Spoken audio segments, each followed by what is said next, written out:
This is a special report from True Crime Today and the Hidden Killers podcast.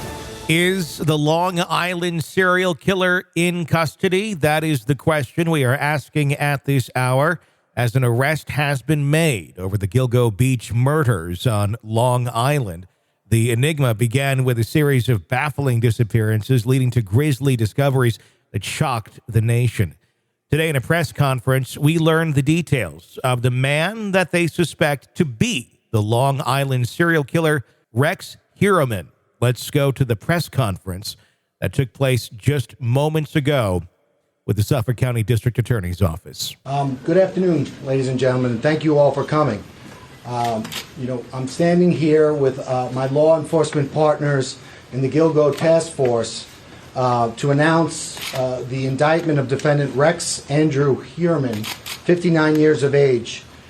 He's been arrested by the Suffolk County Police Department's homicide detectives, and he's been indicted in a grand jury presentation by the Suffolk County District Attorney's Office for the murders of Melissa Barthelemy, Megan Waterman, and Amber Costello. The investigation of Maureen Brainard-Barnes is ongoing. These young women went missing between July of 2007 and September of 2010. They were found in December of 2010 by the Suffolk County Police Department, and then there was nothing, absolutely nothing. For the next 13 years, their cases went unsolved until today. When I took office in January of 2022, I made Gilgo a priority. I made Gilgo a priority before I took office. I met with the victims' families, some of whom I'm proud to have standing with us today, and I told them that we were going to handle this case differently.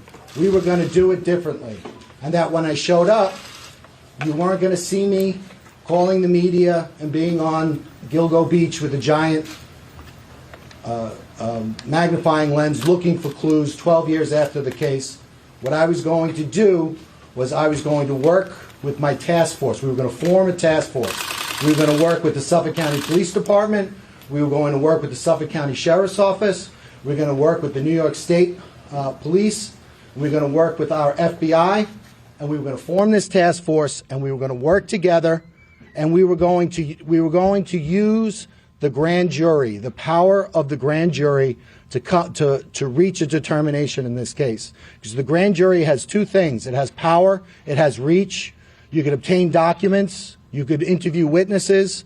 But the other thing that the grand jury has secrecy. No one knows what you do when you operate a grand jury proceeding. And we knew that when we were investigating this case and when we dealt with the media or whatever it was we were doing, we were playing before a party of one, because we knew the person responsible for these murders would be looking at us. So we were very careful how we handled the investigation. We maintained the integrity of the investigation. Most importantly of all, we maintained the secrecy of that investigation, and I think that's paid dividends as we've seen today. Now, I think that when we had the task force, the first thing we did, got together with Suffolk County Police Commissioner Rodney Harrison, and we formed the task force. Our first meeting was February 1st of 2022. And what we did, all of the agencies here, we made the commitment. We were going to take our most talented investigators. So in the District Attorney's Office, we took ADAs, myself included. We took analysts. We took detective investigators. And they worked on a daily basis with other talented investigators from all of the agencies here. We started that in February 1st in 2022.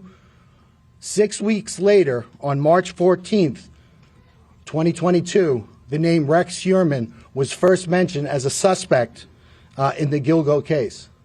A New York State investigator was able to to identify him in a database, and from that point on, we used the power of the grand jury, over 300 subpoenas and search warrants looking into this individual's background to bring us to this day.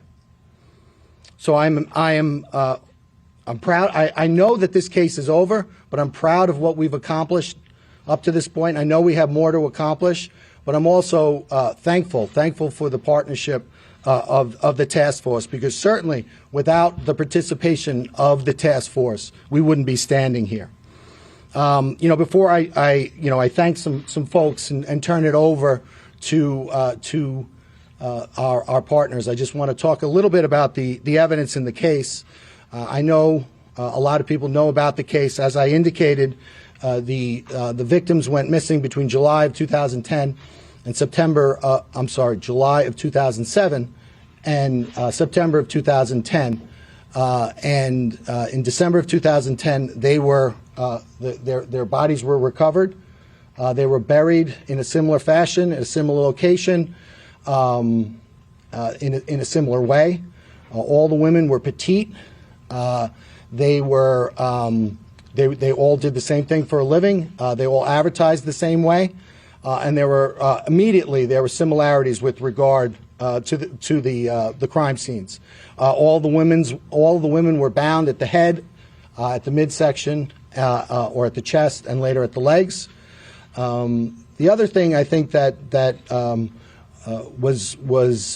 been talked about in the media was they were bound by burlap. That has taken a life of its own in the media, and the burlap has been described or thought to be the burlap that's used at a nursery for. That's not the burlap that was used in this case. The burlap was camouflage burlap used for duck blinds of hunting. Obviously it was used to purposely hide the bodies. One thing that became immediately apparent was at the time of each of the murders, the murderer, the defendant Heuermann, he got a cell phone and a burner phone, which is prepaid and anonymous. And for each of the murders, he got an individual burner phone, and he used that to communicate with the victims. Then shortly after the death of the victims, he then would get rid of the burner phone. And right away in December of 2012, FBI CAST analysts, special agents with the CAST unit of the FBI, they immediately began looking at that cell site data. They compared the victims' phones with the burner phones, and they immediately honed in on some similarities, specifically in the Massapequa Park area. And they looked at an area of a confluence of 4 cell towers, and they realized that this had significance because the perpetrator of these crimes was probably located within this area at or around the times of the murder. And that was mapped out. That was called the box, and it was an area in Massapequa Park. The FBI also managed to do that for an area in Midtown Manhattan. And so that was an investigative lead. The other investigative lead at the time was, even though there was a significant amount of time that elapsed with regard to before the victims were recovered, there was some significant evidence recovered. Specifically, there was a hair recovered from Maureen Brainard-Barnes from a belt buckle that was around her legs. With regard to Megan Waterman, there were 3 hairs recovered from her, one from around her head area, one from around her leg area in the burlap, and then there was one caught in between the tape. And that was recovered. Amber Costello also had a significant hair that was recovered during the time of the recovery. But again, the crime scene, because it was out there for so long and because it was exposed to the elements, those hairs were degraded, so you couldn't use traditional DNA analysis on it. You would have to wait and use mitochondrial DNA. And back in 2010, the technology wasn't there for mitochondrial DNA. So the investigation proceeded, but also technology proceeded as well. And then in January and February of 2022, we formed the task force. We began working collectively. And then a mere 6 weeks later, on March 14th, 2022, Rex Heuermann was identified for the first time. And the manner in which that was done was the New York State investigator looked at a database. Amber Costello, the day before her disappearance on September 1st, 2010, she met with an individual for the purposes of having him pay her money for her services. But she involved herself in a ruse where once the individual gave her money, and other individuals came into the house, pretended to be significant others, confronted the individual with the purpose of making that individual uncomfortable, having him leave without retrieving his money, and that's exactly what happened. So that individual was identified as a person who was between 6'4" and 6'6", a large man, thickly built, not necessarily overly muscular, but just a naturally big person with glasses, white, and dark hair. Also of significance was that the fact that he was driving a dark-colored black first-generation Chevrolet Avalanche with a very unique feature that was between it's a pickup truck, so it was between the cab and the bed, and that was identified. Again, that was back in 2010.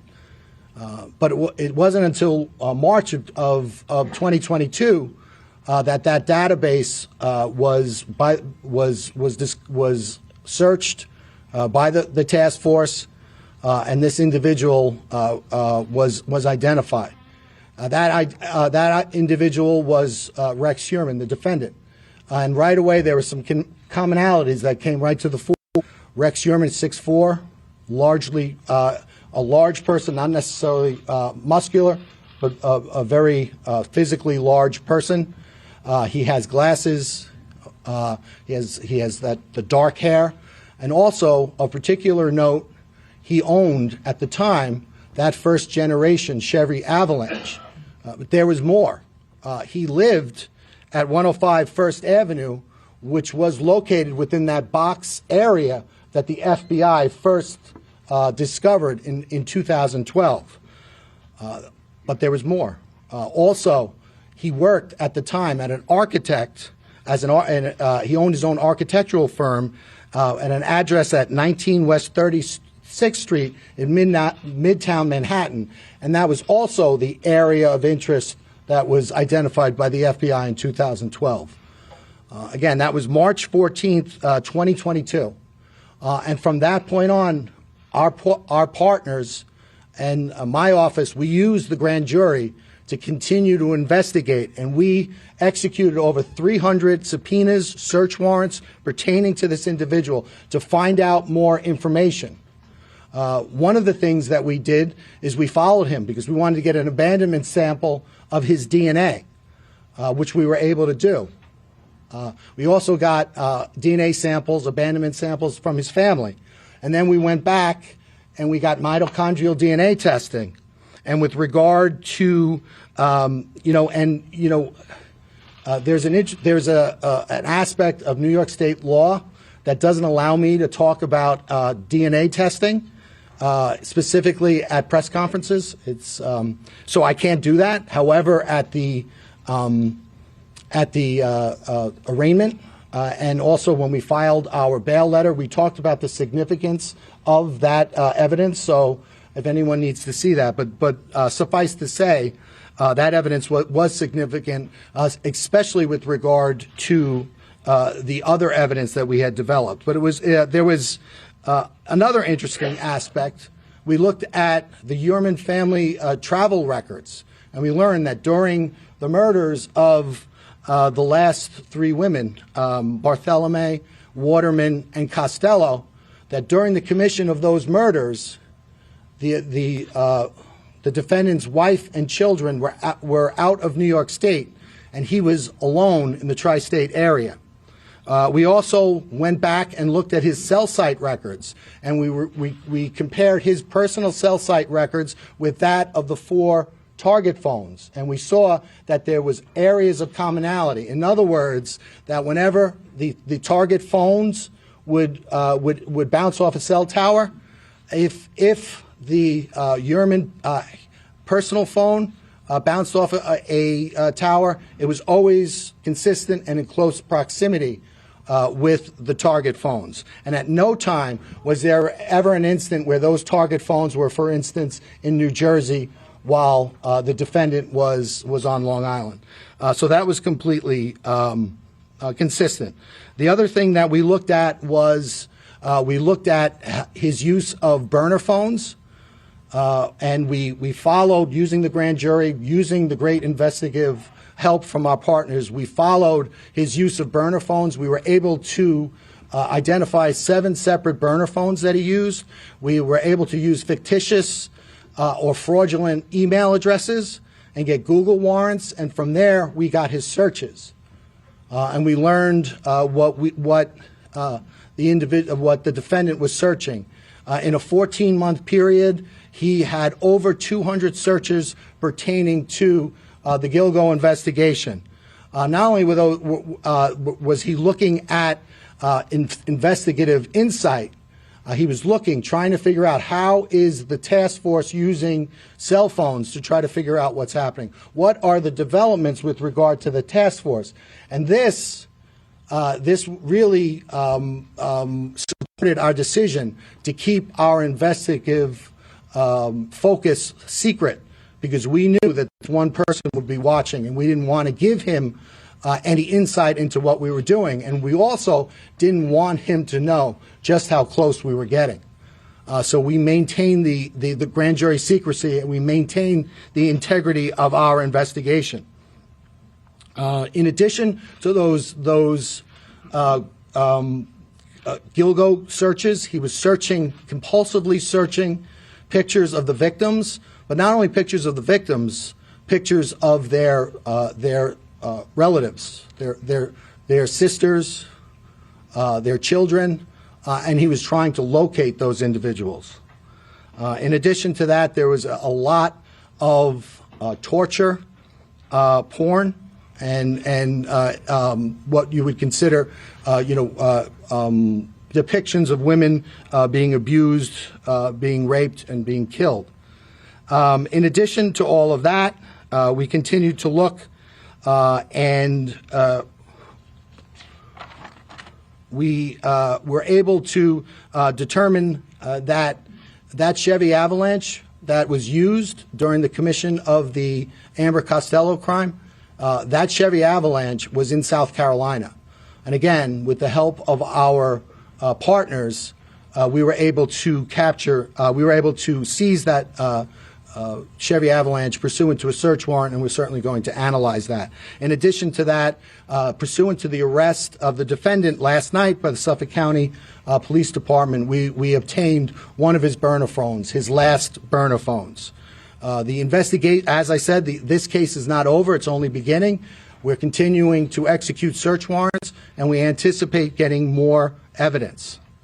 Before I turn it over to my partners, I want to thank a lot of people in the room. First and foremost, I want to thank the victims in this case.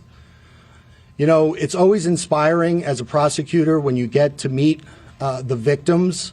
And while sometimes our defendants could embody the very worst of humanity, it seems that invariably our victims embody the very best of what it means to be human. And in this case, it was no different.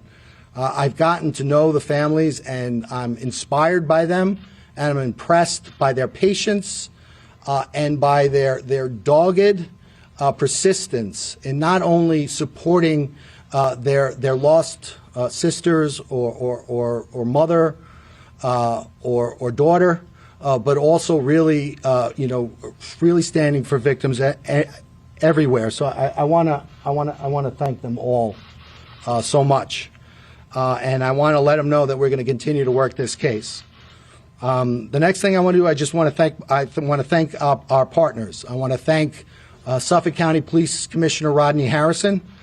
We said it was a change, and when we talked about not going before the media, if you see, Rodney did go before the media, but it was always in a very controlled manner, and it was always with a controlled purpose. Again, we did that because we knew we were playing before an audience of one person. And so I want to thank Rodney for his partnership. Most importantly, I want to thank Rodney for his integrity. I think in the past, the reason why these various investigations fell short was because there was a lot of outside influence, a lot of people who had nothing to do with the investigation, nothing to do with the investigation or any of the agencies that were actually handling the investigation. They still asserted pressure on those investigations. That did not happen with our task force. Our task force was run by our members, and we did what we thought was in the best investigative steps and what was in the best interest of the investigation. So I want to thank Rodney for that, and his whole team. I know that we have Suffolk County Homicide here, Kevin Beyer. We've got Inspector Rowan. And I know that they've been around, and I know that they're here, and I know that they stand in the shoes of their past investigators, and I want to congratulate them, and I want to thank them for their partnership. I also want to thank Sheriff Errol Toulon. Everything I said about Rodney, I could say about Errol. Errol is an unbelievable partner. He was an unbelievable partner in this case.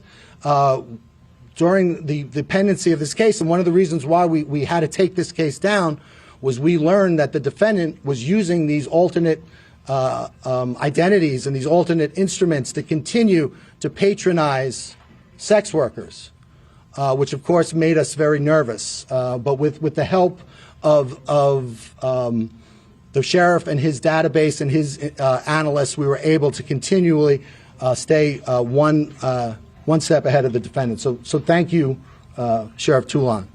I want to thank the FBI. I know Assistant Director in Charge Michael Brodak is here. I want to thank his entire team. When you have the FBI, not only do you have tremendous resources and insight, whether it's the Behavioral Sciences Unit, whether it's CAST, whether it's CART, which is their computer unit, but you also have the ability to seize a car in South Carolina. I can't seize a car in South Carolina without the FBI. So thank you for that, and thank you for your partnership, and thank you for your willingness to work with us. I want to thank the New York State troopers. I know Major Udis is here and his team. This case is emblematic of great cooperation, but we always get that same level of cooperation from the state police, no matter what case we're working. So I want to thank them. Their investigators did great work on this job and in this case, and we couldn't have done it without them. Lastly, I want to thank Nassau County Police Commissioner Pat Ryder. I don't know if he's here. Did he make it? This case, as I said, spans 13 years, and during that time, Pat Ryder has been our neighbor to the west. When it started, I think he was a sergeant, detective sergeant, maybe uniform sergeant, but whatever. Whenever we needed something to be done, or whenever the task force needed something to be done, Pat Ryder would do it, and he would do it quietly, without much fanfare, and we know he would keep the confidentiality of our grand jury and our investigation. So I want to thank him for that. And with that, I will turn it over to Commissioner Rodney Harrison.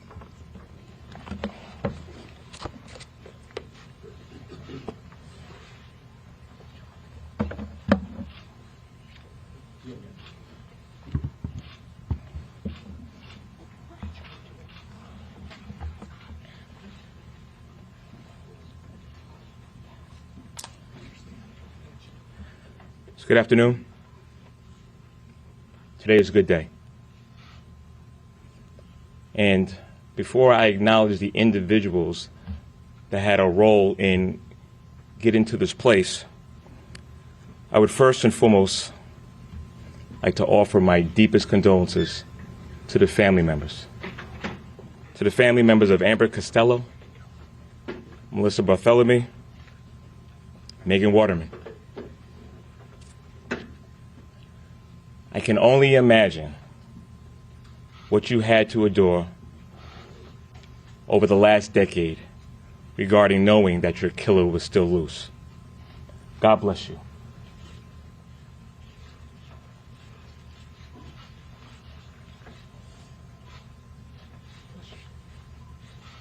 Thank you for your patience.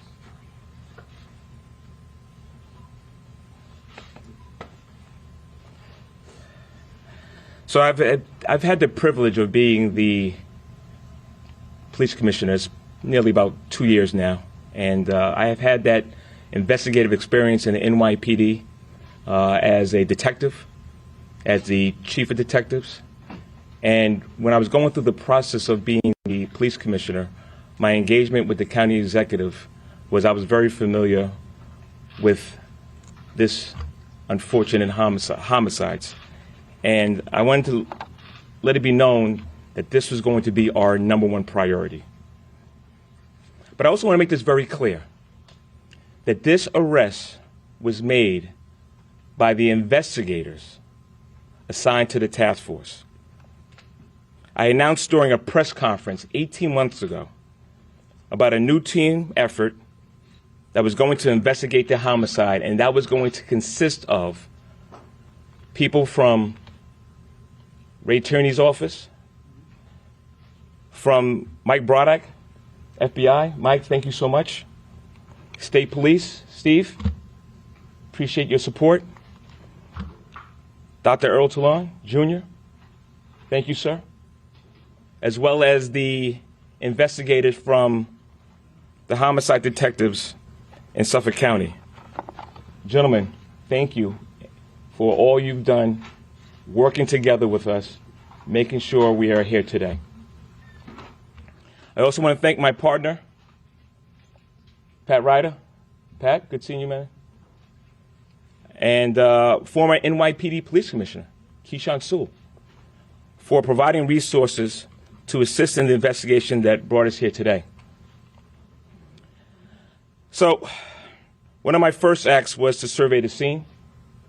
When I first got assigned as a police commissioner, me and Kevin Breyer went over to Gilgo Beach. I want to thank Kevin. You know, when I first met Kevin, he broke the whole case down and where we stood. He knew the case like the back of his hand.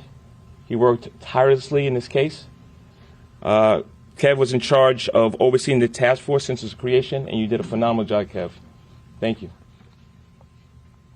So there's something that I learned from a former NYPD police commissioner, James O'Neill, which is in order to fight crime or to solve investigations, you have to make sure you're working with your law enforcement partners. The blueprint in making this arrest was a whole team effort. Everybody left their egos at the door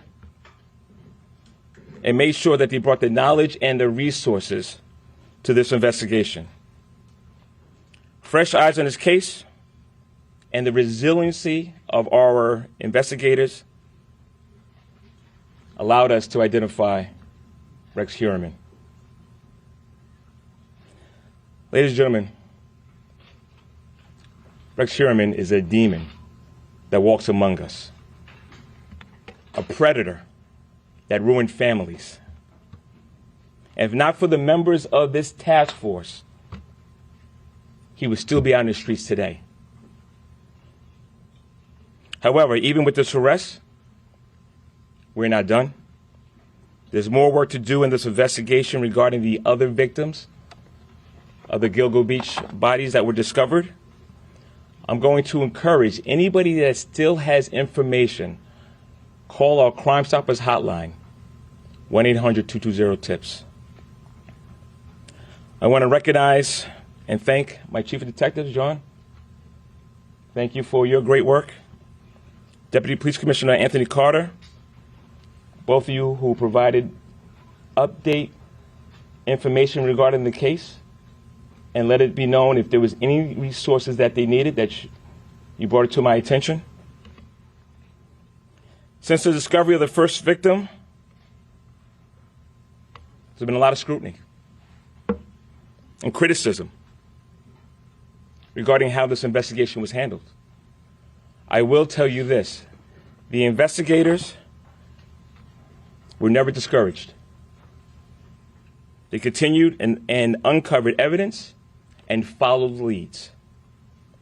They never stopped working and will continue to work tirelessly until we bring justice to all the families involved. Last but not least, I want to thank my predecessors that came before me, the work that they did. I want to thank them for really laying the foundation that helped us get to here today. Thanks, Ray.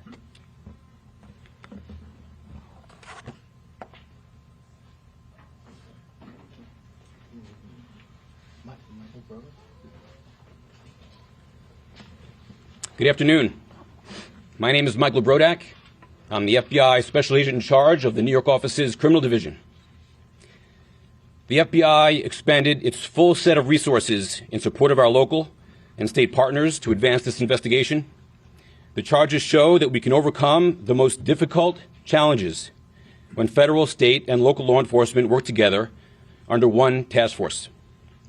While nothing can fill the void caused by the loss of a loved one, through today's announcement, we are hopeful that the families of the victims begin to experience a sense of peace, closure, and justice, and that the general public feels safer knowing that an alleged killer is no longer roaming free. The actions taken today should serve as a reminder that the FBI, along with our law enforcement partners, will continue to be resolute in our determination to bring all offenders to justice, no matter how many years has passed. I would like to thank Suffolk County District Attorney Ray Tierney and his prosecution team, Suffolk County Police Commissioner Rodney Harrison and the Suffolk County Police Department, the New York State Police, and the investigators and staff of the FBI New York Field Office, including the Long Island Violent Crime Task Force. Thank you.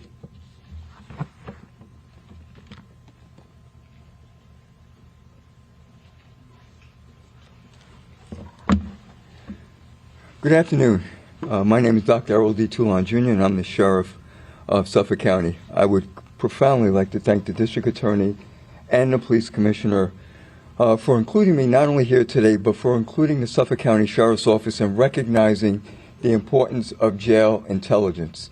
It is extremely important when you realize that we created our human trafficking unit in 2018, that there are victims in our community, and that intelligence is being shared by many of the men and women who are incarcerated today. And we have seen many disjointed investigations occur, and leading up to the leadership of these two men have really brought everything together. I am proud that today we stand here a little bit closer to bringing closure to the families and extend my deepest condolences to all of you. Because of the nature of this case, and recognizing that human trafficking and corrections intelligence is so important, we realize that there are many other cases that are going on that we will help to solve going forward.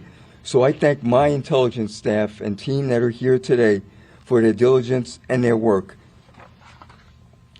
While we did our part in this investigation, we continue because we have to house this individual. We have already designated or talked about certain locations where we will house him, and in addition, the security measures we will implement in our facility to make sure that this individual is brought to justice the way he should be. Thank you very much, and have a good day.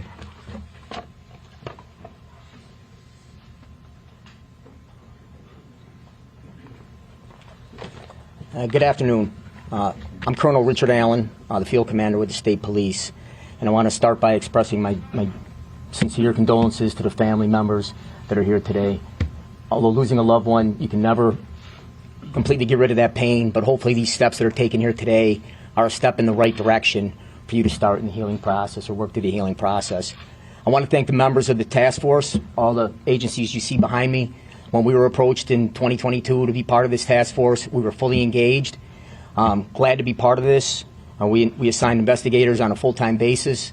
You know, what you see being done here today is the end game of agencies working together, as was said before, with no egos, all egos put aside, with the sole mission to find justice for these victims.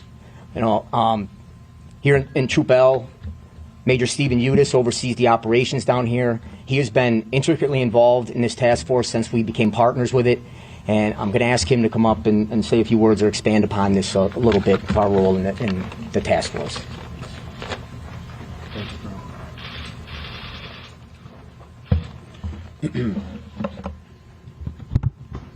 Thank you, Colonel. Good afternoon. I'm Major Steve Udis, New York State Police, Troop L, Long Island Troop Commander. I'd like to take this opportunity to start off by acknowledging the DA, Ray Tierney, and Commissioner Rodney Harrison for having the vision to see that forming a task force might breathe new light into this investigation. The state police were asked in early 2022 to join this task force, and once requested, we were more than willing to do so. We were also very pleased that we were able to make some very meaningful contributions in this case to help propel it forward. I'd like to take this opportunity to thank all of the task force members from the different agencies and congratulate them on a job well done. I think this case represents an example of what we as law enforcement can do when we pool our resources together and we work together. I would also like to mention the state police member assigned to this task force.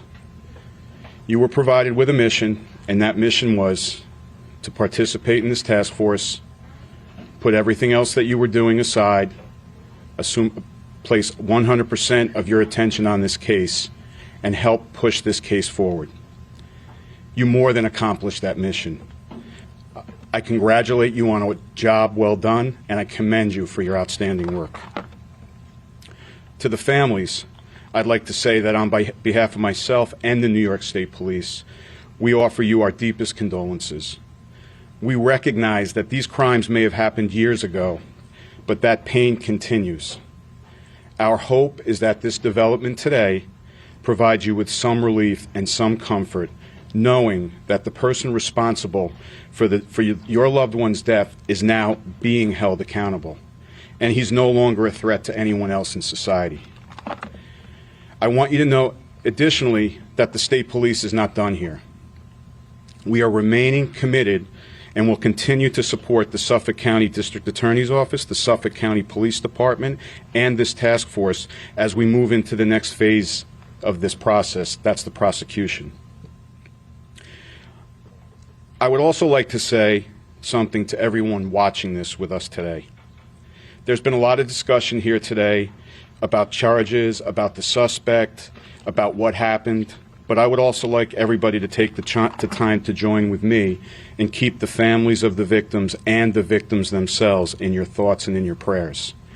Each one of these victims was a family member and a loved one, and their void and their loss caused great pain, and they did not deserve this. Nobody is deserving of this. We hope this development today will bring some comfort to them as they move forward. Thank you.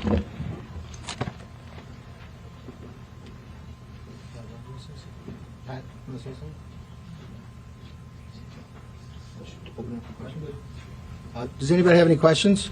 DA, in court you said that the investigation had to be cut short at one point because of, I think you were fearing the defendant being flee, but more importantly, the safety of people in the community. Can you just explain that more here? You know, sure. Before I do that, I'm standing back there. I realized I didn't thank my own team. So I want to thank my chief investigator, Rich Zacharis, who is I am so lucky to have. I want to thank Nick Santamartino, ADA Nick Santamartino, ADA Michelle Haddad, ADA Andrew Lee. I also want to thank my chief assistant, Alan Bodie, and I want to thank all of the incredible analysts that we have working for us at the Suffolk County DA's office. So, having said that, I'll now answer your question.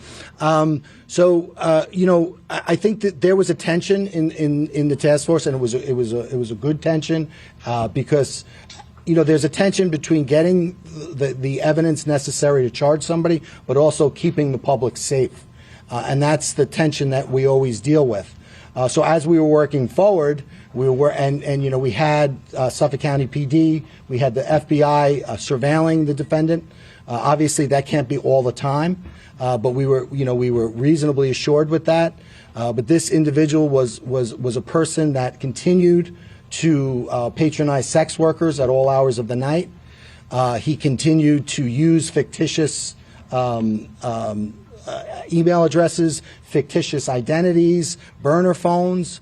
And so as we worked through the case and we got closer and closer, all of a sudden, and we built the evidence, suddenly the balance tips in favor of public safety. So, I think we all wanted as a task force to continue it, but I think collectively we felt that it was time to strike that balance and to take him off the street. So that's what we did. Yeah, I see that you have some of the family members gathered here today. Could you introduce some of them, and if they wanted to say anything about the news? I don't believe they. Does anybody want to say anything? No, they're here. They're. I could tell you they're the Waterman, Barthelemy, and Brainard-Barnes family members, but they're here. They're here first and foremost to support their loved ones, and we're happy and grateful to have them here. Are you looking at any other people? Do you believe that there are multiple people responsible for the remains for the murders? This portion had to deal with the deaths of these 4 young women.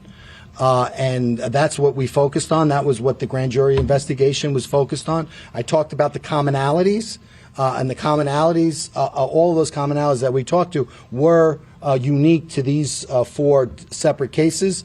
So that's what we're working on. I think the other members of the task force said, we're going to continue, and continue to work and investigate and try to get a small measure of closure for all the victims' families. But for right now, this defendant, it's this defendant with these 4 victims. The other remains, is there a relationship between the person, the Heuermann, and the other remains, other than the 4 women?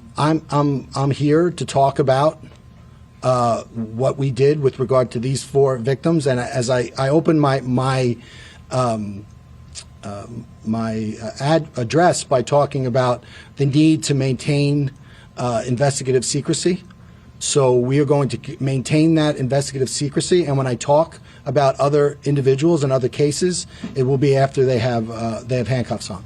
You mentioned that there was a New York State officer made the link with Heuermann. He looked at data, and that's when Heuermann came up shortly after the task force. Explain that. Can you talk a little more about that? So, I mean, we talked about some of the evidence that was there. Obviously the cast, that phone evidence was great evidence. And then there were other commonalities, there were other investigations. But I think one of the good things about having a task force is basically you strip it all down. And you start from scratch, and then you use the DA's office, because the DA's office has to get you the lifeblood of an investigation is information. And the way you get information on a cold case is the district attorney's office issues subpoenas in conjunction with the investigators and executes search warrants, again, in conjunction with the investigators. And then you mine all that data, and then you let that data take you where you need to go. So that's what we did in this case.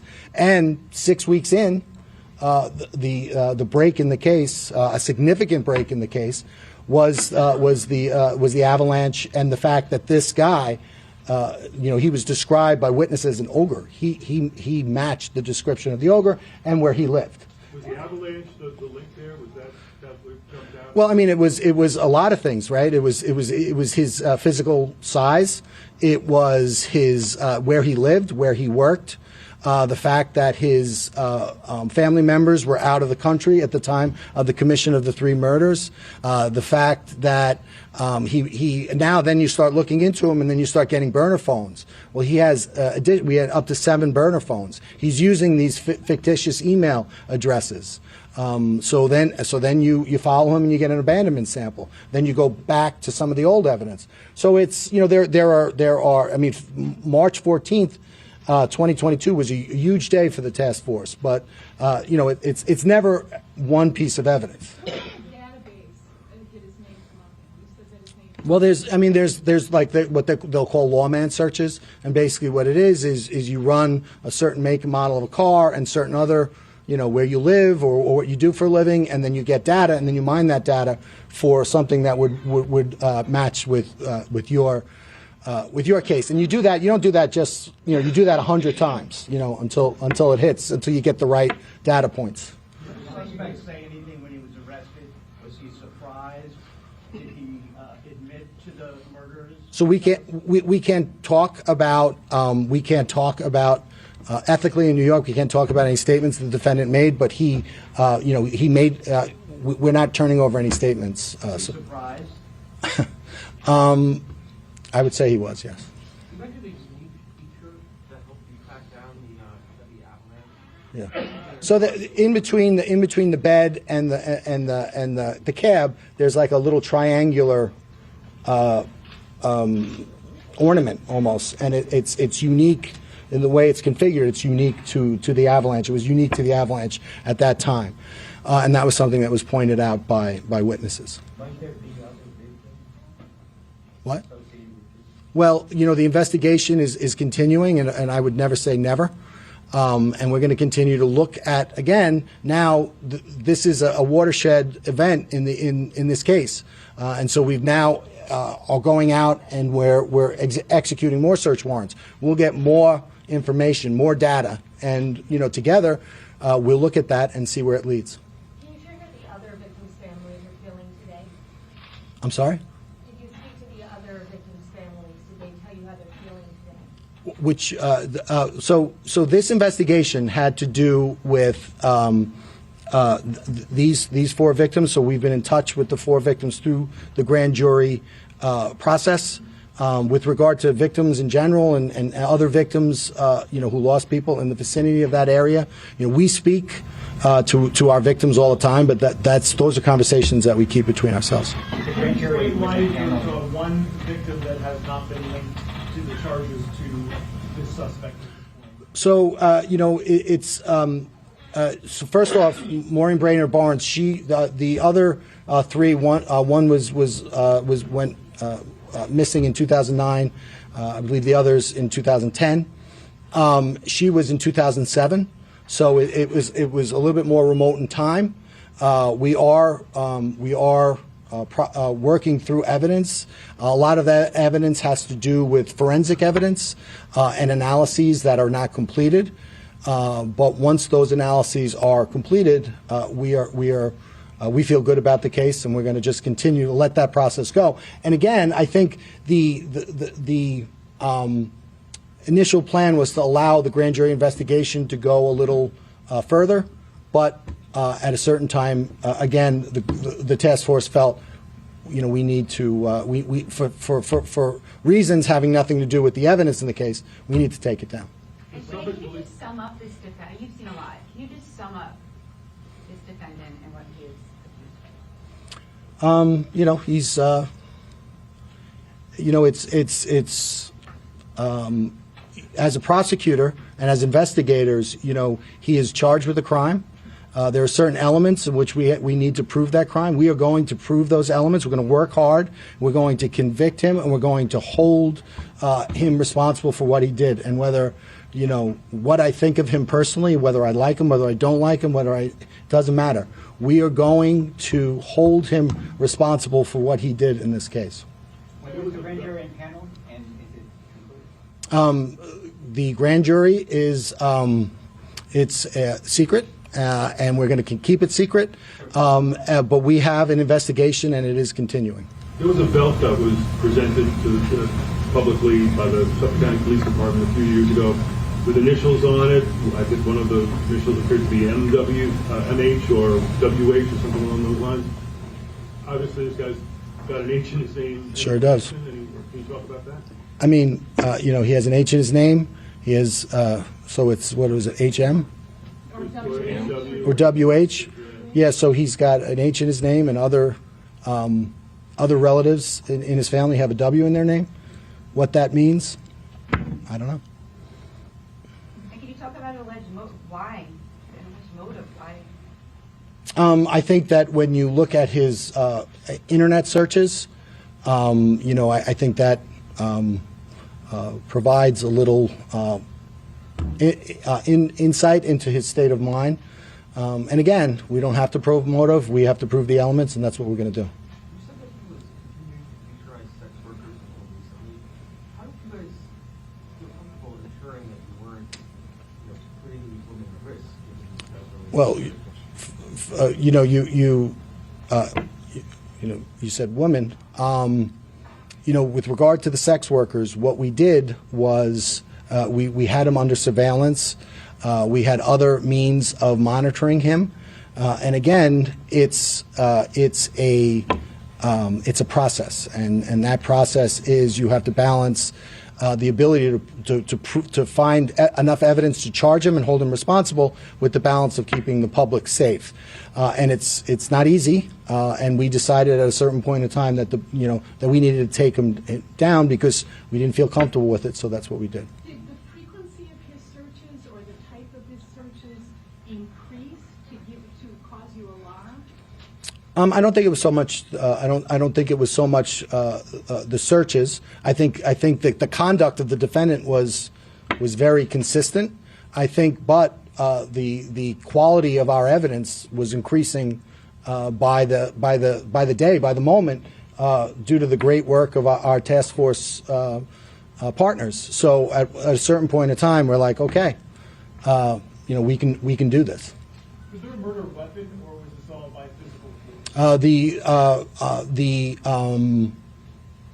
I believe the cause of death is homicidal violence. Obviously, given the length of time and the exposure to a very harsh environment, forensically there was not not a lot that could be done with the remains, other than come to that conclusion. He owned 92 guns. There was said at the arraignment that he has permits for 92 guns. He has a very large safe in which guns are kept. We are continuing to execute search warrants, so I'm sure we'll have that answer shortly. There's quite a large gap between when he last defended and his arrest. Is there any concern that he committed any other crimes in that time period before the task force was set up? I'm sorry? Is there any concern that obviously he last was known to commit a crime in 2010 and it's now 2013? The task force was set up in 2022. That's quite a large gap. Is there any concern? I think there's always concerns. I think I got into office in January 22. We worked with our partners. We had our first meeting February 1st, and we worked. And March 14th was really that watershed day. And when I tell you, I'd like to brag and say that my office was really working hard, which we were. But no other agency was working any less hard than we were. Once we realized what we had and we realized the stakes, all of our partners really worked. I think if you look at the folks standing here, I don't think that, in the last 48 hours, any of us have gotten more than 3 hours sleep. Running Maureen Brainard-Barnes, how much more do you need to actually tie into that? We are going to continue our investigation, and when we are prepared, when we have concluded that investigation, we will we'll bring that to a conclusion, but we will not do it before. All right, thank you. You have one more? Okay, between all the search warrants and the subpoenas, will you ever, think that you were going to lose them? Reading between all the searching around and stuff? And I don't want to tell you, exact investigative techniques because they're, again, part of the reasons why they're effective is because people don't necessarily know what it is exactly we do. But always a concern, but given the professionalism of our partners, their diligence and their commitment, we felt good about the case or keeping the case going until we didn't, and then we took it down. Thank you. Thanks, guys. That's the press conference, and that's the latest that we have for you right here. We will continue to follow this for you and bring you breaking updates as they happen. I'm Tony Bruschi. Thanks for joining us. This has been a special report from True Crime Today and the Hidden Killers podcast. This is the Hidden Killers podcast. Want more? Start binging on all of our true crime podcasts right now through Apple Podcasts and get an ad-free experience when you sign up to be a True Crime Today Premium Plus member exclusively on Apple Podcasts. More of the Hidden Killers podcast dropping soon. Press subscribe now.